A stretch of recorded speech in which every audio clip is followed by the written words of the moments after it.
Shalom saudara, mari saja kita berdoa terlebih dahulu. Bapa, kami mengucap syukur karena Engkau baik. Terima kasih Tuhan, oleh karena kasih setiamu, oleh karena anugerah-Mu, oleh karena Engkau berkenan menyertai kami, Engkau berkenan memberkati kami, maka kami terus bertahan, terus dapat mengecap kebaikan yang Kau sediakan bagi kami Tuhan. Di tengah-tengah gelombang kesulitan, ketidakpastian, Tuhan, Engkau berjanji Engkau memelihara setiap kami anak-anak-Mu yang terus datang, yang terus berlutut, yang terus berseru-seru kepadamu, yang terus berharap dan percaya kepadamu ya Tuhan. Bapa, ajar kami, pimpin kami, sertai kami Tuhan, dan pegang erat tangan kami, agar kami tidak menyimpang ke kiri ke kanan, agar kami tidak berjalan di tempat, apalagi kami mundur Tuhan. Tapi tuntunlah langkah kami, agar kami terus berjalan. Lambat tidak masalah, yang penting kami berjalan bersama dengan Engkau Tuhan. Karena kami percaya penyediaan, berkat, terobosan adalah datang daripadamu Tuhan. Kami bersyukur, kami mau belajar tentang hikmat apa kata firman-Mu untuk menjadi pelita bagi kaki kami dan terang bagi jalan kami Tuhan. Bapa, penuhi hati kami, isi dengan firman-Mu, sirami Tuhan agar bertumbuh berbuah di dalam kehidupan kami dan berdampak bagi orang lain dan memuliakan nama-Mu Tuhan. Terima kasih Bapa, kami merendahkan hati kami merendahkan diri kami, membuka hati kami menerima seluruh berkat-Mu ini. Di dalam nama Tuhan Yesus kami berdoa. Amin. Saudara, saya bacakan hikmat hari ini diambil daripada Amsal 17 ayat 24 sampai 25. Pandangan orang berpengertian tertuju pada hikmat, tetapi mata orang bebal melayang sampai ke ujung bumi. Ya. Anak yang bebal menyakiti hati ayahnya dan memedihkan hati ibunya. Ya, pandangan, apa yang kita lihat, apa yang kita ingin capai, apa yang kita rancangkan, apa yang kita mimpikan, apa yang menjadi iman pengharapan kita di dalam Tuhan. Ya, itu adalah pandangan orang berpengertian, selalu tertuju pada hikmat. Kita ingat bahwa permulaan hikmat itu adalah takut akan Tuhan. Maka orang yang berpengertian, pandangannya, tujuannya, pengharapannya adalah tertuju kepada Tuhan. Ya, dia tahu jikalau dia mengejar Tuhan, dia mengejar hidup takut akan Tuhan, maka hidupnya akan dituntun oleh Tuhan. Ya, Tuhan akan memberikan dia hikmat, pengertian, akal budi untuk merancang, untuk merencanakan, untuk bergerak maju menuju cita-cita, menuju impian yang ingin dia capai. Karena dia tahu, dia punya iman bahwa Tuhan akan menyertai langkahnya. Ya saudara, orang berpengertian itu juga memiliki fokus pada apa yang nyata, ya, apa yang ada di hadapan mereka, apa yang ada di tangan mereka. Ya, mereka selalu karena tertuju pada hikmat hidup takut akan Tuhan. Mereka tahu apa yang ada di tangan mereka. Mereka sadar dengan apa yang ada, mereka mengucap syukur atasnya. Lalu mereka bergerak dengan apa yang ada. Sehingga disitulah Tuhan yang akan membukakan jalan. Bagiannya Tuhan adalah membukakan jalan ketika kita bergerak.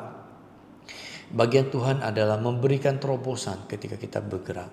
Ya, saya jadi teringat dengan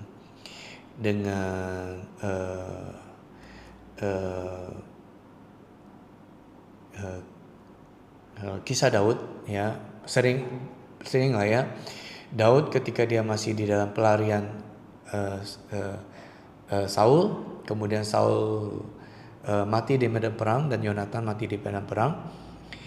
Kemudian di situ cuma satu yang bisa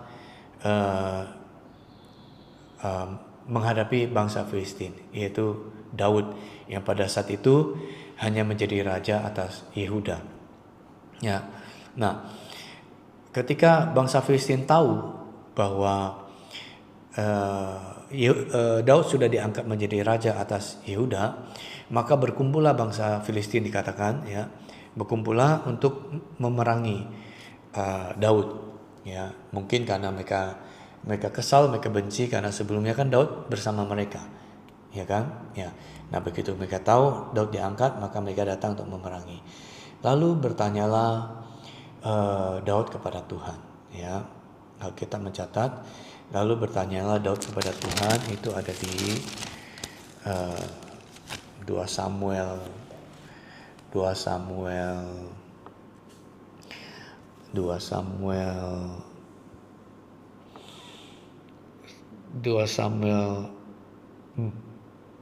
sampai 4 atau 5 dan 6 antara itu ya saudara.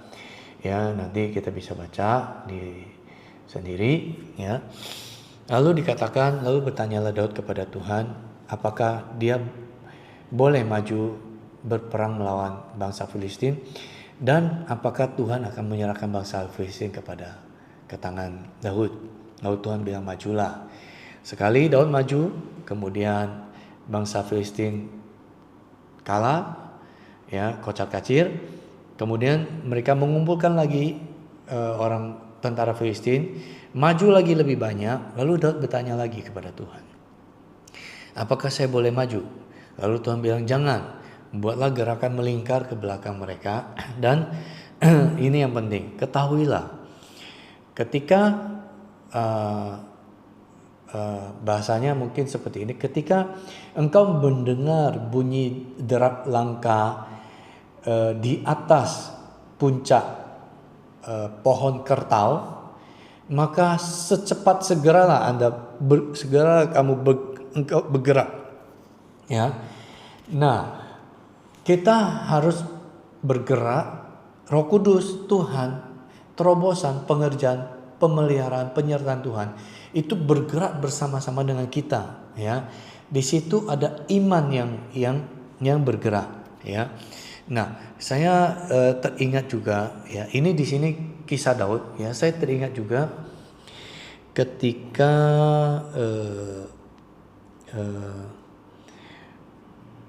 banyak sih kisah ya di Alkitab. Saya teringat dengan kisah Elisa, ya.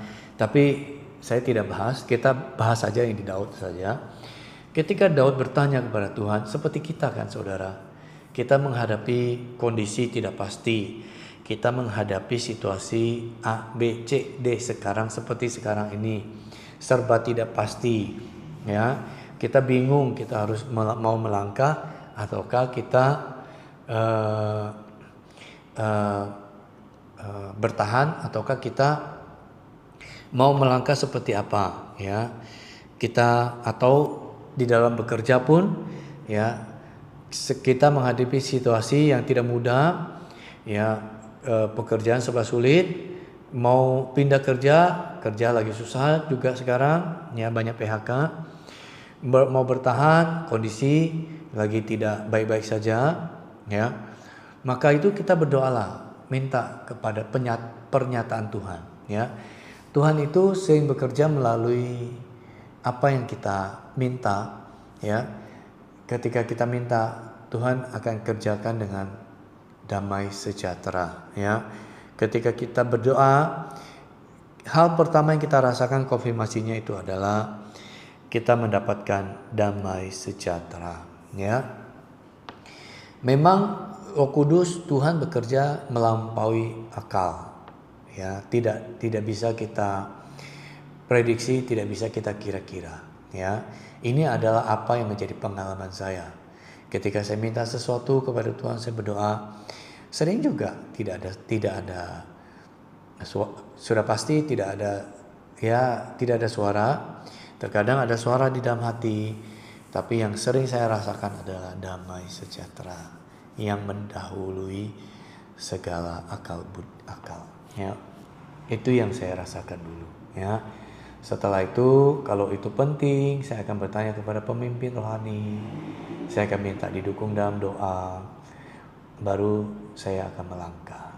Ya saudara, belajarlah kita untuk hidup berjalan bersama dengan Tuhan. Jikalau kita belum pernah mengalami, kita bisa belajar dari pengalaman orang lain. Betul? Ya. Mata orang bebal itu melayang sampai ke ujung bumi. Nah, orang bebal itu digambarkan memiliki mata yang layang ke ujung bumi. Ya. Ini maksudnya adalah orang bebal yang tidak fokus, suka berhayal, selalu mencari sesuatu yang jauh di mata, tidak dekat di hati saudara.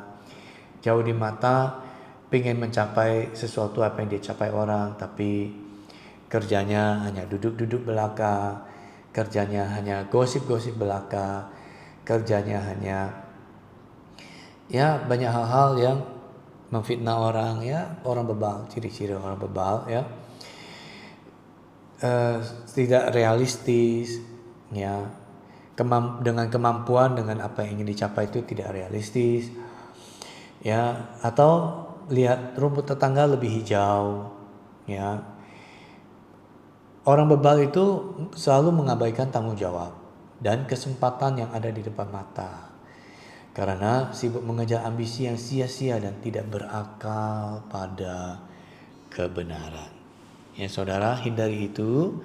Nah, dampak daripada tingkah laku orang bebal ini, jikalau ada di dalam rumah tangga seseorang, maka Alkitab mengatakan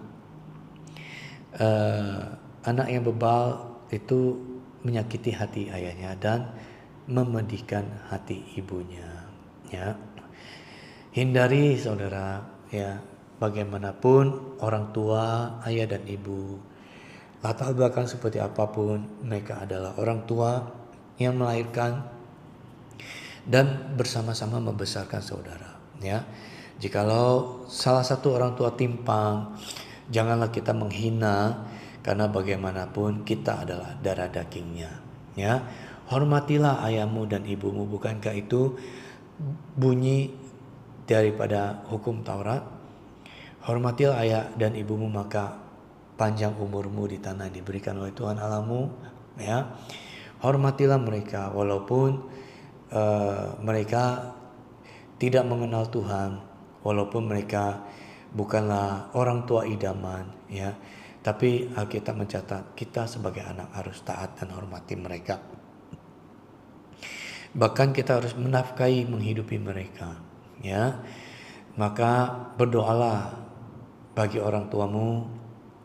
Jikalau mereka belum mengenal Tuhan, jikalau mereka hidup tidak takut akan Tuhan, jikalau tidak seimbang di dalam tidak sepadan adalah orang tua di dalam mendidik anak-anaknya, berdoalah jikalau saudara adalah sekarang posisinya adalah anak dan saudara di dalam posisi memilih untuk hidup takut akan Tuhan.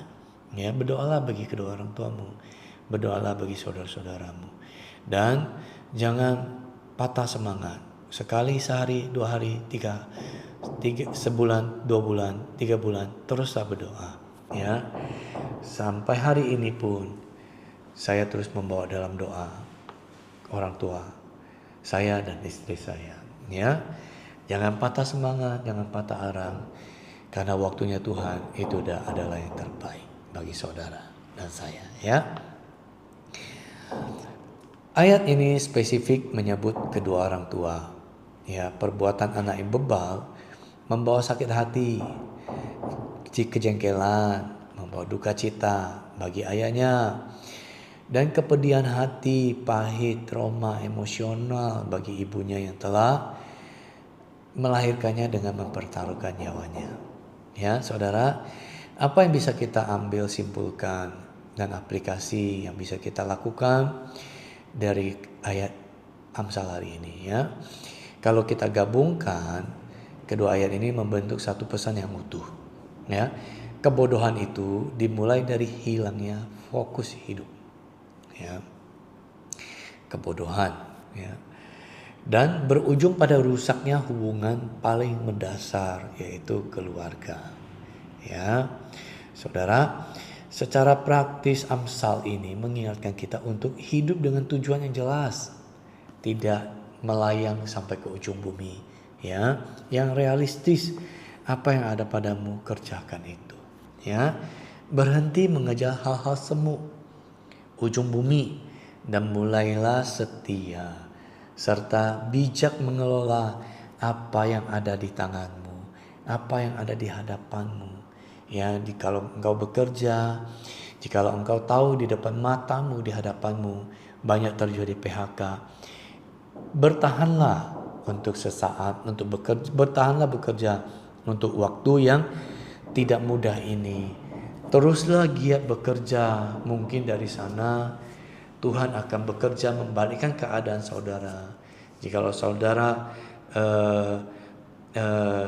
mungkin saat ini tidak dapat promosi, mungkin setelah saudara berubah, setelah hari ini saudara mendapatkan hikmat, saudara bekerja sungguh-sungguh, lalu Tuhan membalikkan keadaan saudara sehingga saudara sesuatu yang tidak mungkin, tapi Tuhan buat itu mungkin dan saudara mendapatkan promosi. Betul saudara? Ya, sesuatu yang Tuhan kerjakan adalah sesuatu yang mustahil bagi kita. Ya, sekarang apa yang ada pada kita, apa yang ada di hadapan kita, itu yang dulu kita kerjakan. Ya saudara. Ya, lalu kita menyadari dampak tindakan kita. Pilihan hidup kita itu memberikan dampak. Jikalau kita pilih hidup takut akan Tuhan, maka kita hidup akan berjalan bersama dengan Tuhan. Jikalau kita pilih apakah itu bijak atau bebal, ya selalu berdampak pada orang-orang yang paling mengasihi kita, dari lingkungan keluarga kita dulu, dari orang tua kita yang terdekat terlebih dahulu. Ya, kalau kita milih bijaksana, hidup takut akan Tuhan, hikmat, mengejar hikmat, kebijaksanaan mendatangkan sukacita. Ya, sedangkan jikalau kita terus bertahan di dalam kebodohan, hidup di dalam kebebalan, maka itu akan mendatangkan duka cita dan luka bagi keluarga kita, bagi orang yang kita kasihi. Ya, hindari itu saudara, pilihlah ya hidup takut akan Tuhan. Tetapkan hatimu, komitmenmu untuk terus berjalan takut akan Tuhan. Amin saudara. Ayo saya ajak saudara, kita menyanyikan satu pujian, jalan hidup orang benar. Ya. Jalan hidup orang benar diterangi oleh cahaya firman Tuhan. Jalan hidup orang benar semakin terang hingga rembang tengah hari. Apabila dia jatuh, tidaklah dibiarkan sampai tergeletak. Sebab tangan Tuhan jua yang menopangnya dan membangunkan dia kembali. Ada adik saudara, kita percaya ketika kita hidup memilih jalan hidup orang benar, jalan hikmat, jalan hidup takut akan Tuhan, maka kita akan menyanyikan pujian ini menjadi sebuah doa kita di hadapan Tuhan. Amin saudara. Kita nyanyikan lagi. Jalan hidup orang benar diterangi oleh cahaya firman Tuhan. Jalan hidup orang benar semakin terang hingga rembang tengah hari.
ingin menyembah-Mu Tuhan.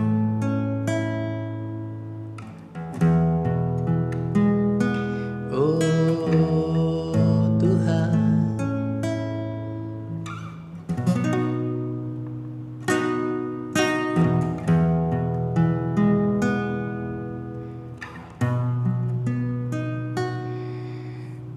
Yesus Tuhan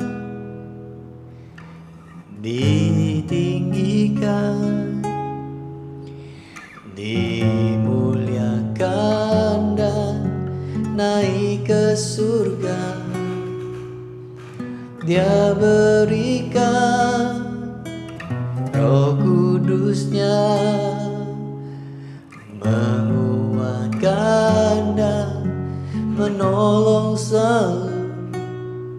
Sungguh ku rindu bersekutu denganmu samanya.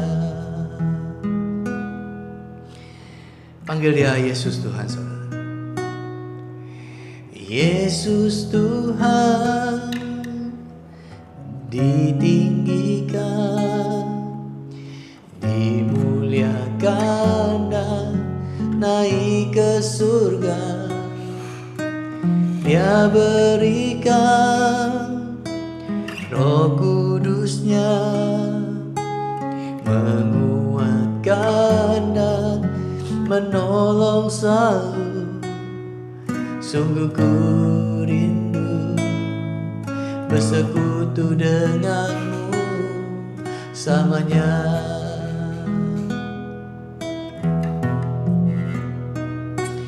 Allah Roh Kudus, jamah hatiku dengan urapanmu.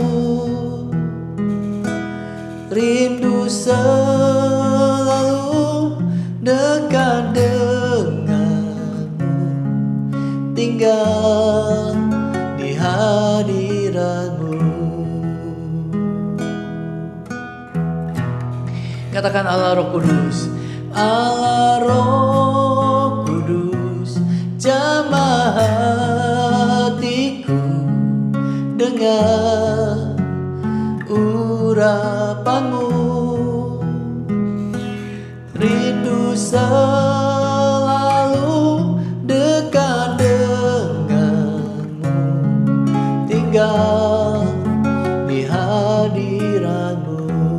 Allah Roh Kudus, Allah Roh Kudus, jamah hatiku dengan urapanmu. Rindu selalu dekat denganmu, tinggal di hadiratmu. Rindu selalu, rindu selalu dekat denganmu, tinggal di hadiratmu. Rindu selalu dekat denganmu, tinggal di hadiratmu.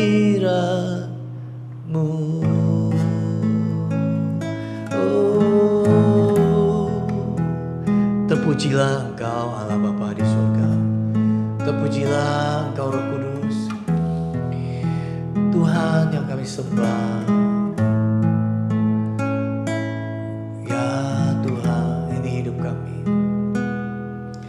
Kami serahkan, kami letakkan di bawah kaki-Mu Tuhan. Bertatalah ya Aba, bentuklah hidup kami sesuai dengan rancangan-Mu. Terima kasih Tuhan, berkati anak-anak-Mu, berkati pekerjaan usaha, studi dan masa tua anak-anak-Mu. Sampai putih rambut setiap kami, tidak pernah anak cucu kami meminta-minta roti. Karena kami percaya Engkau Allah penerobos. Engkau menerobos bagi kami di depan kami. Engkau berperang bagi kami di depan kami. Oh Tuhan, Segala kemuliaan kami kembalikan hanya bagi-Mu. Di dalam nama-Mu Tuhan kami Yesus Kristus Allah kami yang hidup, kami berdoa dan kami bersyukur. Katakan amin. Saudara diberkati Tuhan. Saudara, saya berdoa saudara terus bertumbuh mengenal dan mengasihi Tuhan. Bye-bye. Tuhan Yesus memberkati.